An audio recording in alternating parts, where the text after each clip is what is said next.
करके नजरें चुराने लगे। वो मिला करके नजरें चुराने लगे।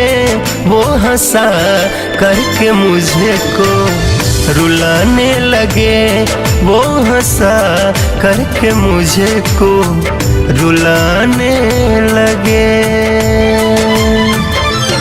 वो मिला करके नजरें चुराने लगे।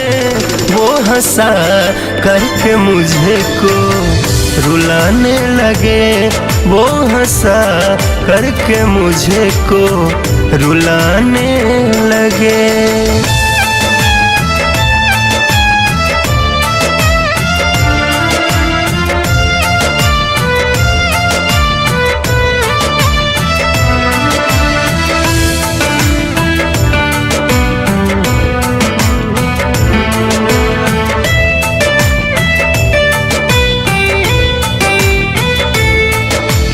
चंचल सुख हसीना को तो पता ही न था।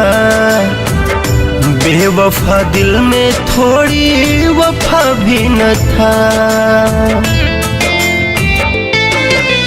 चंचल सुख हसीना को तो पता ही न था। बेवफा दिल में थोड़ी वफा भी न था। हाथ दे करके साथ वो छुड़ाने लगे। हाथ दे करके साथ वो छुड़ाने लगे। वो हंसा करके मुझे को रुलाने लगे। वो हंसा करके मुझे को रुलाने लगे।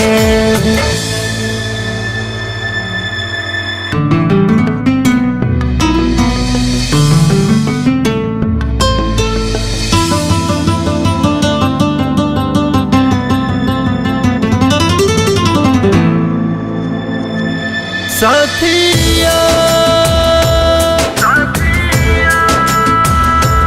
साथिया हमने तो जिस प्यार में आके सब कुछ छोड़ दिया।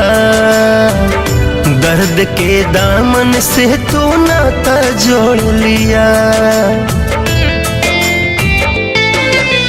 हमने तो जिस प्यार में आके सब कुछ छोड़ दिया।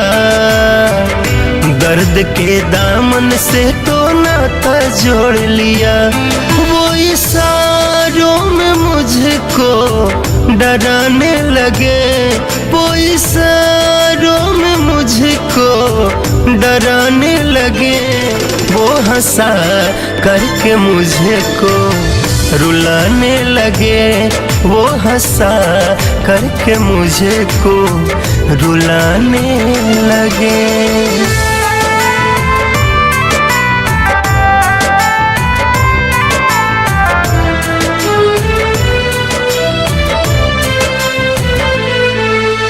नैनों में राकेश का आंसू सच्चा है जी।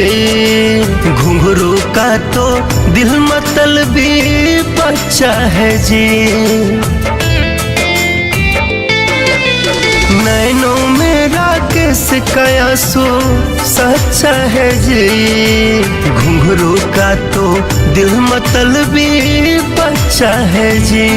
राघवेंद्र कसम झूठी खाने लगे। राघवेंद्र कसम झूठी खाने लगे। वो हंसा करके मुझे को रुलाने लगे। वो हंसा करके मुझे को रुलाने लगे।